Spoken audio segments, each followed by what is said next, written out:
سارا جان سلام، خوبی؟ وقتت بخیر. امیدوارم که حالت خوب باشه. اینجا که فوق‌العاده هوا کثیف، آلوده، فضا بند، امیدوارم که هرچی بعد اینجاست اونجا جاش خوبی باشه براتون. سارا جان ما یه جشنی داریم برای شب یلدا. میخواستیم ازت یه درخواستی بکنیم اگه امکانش باشه یه ویدیو بگیری برای تبریک یلدا. تو شهر هر کی خواست در خواستیم توش بدی و برامون به عنوان یادگار بفرستیم و برای بچه‌ها پخش کنیم بعد تو ویدیو اون بذاریم. خیلی ممنون میشم ازت.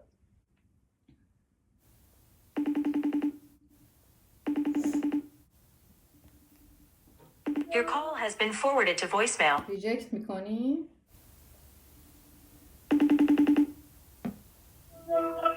نه عزیزم پشت فرمونم زود بگو خطرناکه.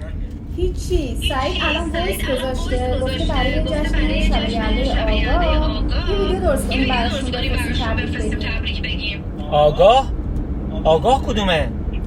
دیگه ما که 8 سال پیش کاری یادت نمیاد؟ آها همون شرکت هرمیه رو میگی؟ شرکت هرمی کدومه؟ این حرفا چیه میزنی؟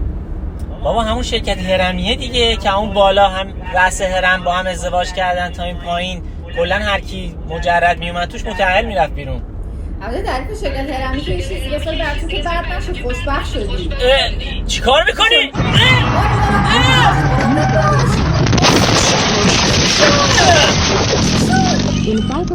همه تنها و شب گردن، هزاران راه و صد کردن، نبود همراه که برگردم ولی من با خیالت از شب یلدا گذر کردم. شب یلداتون مبارک، ایشالله خوشبخت بشید.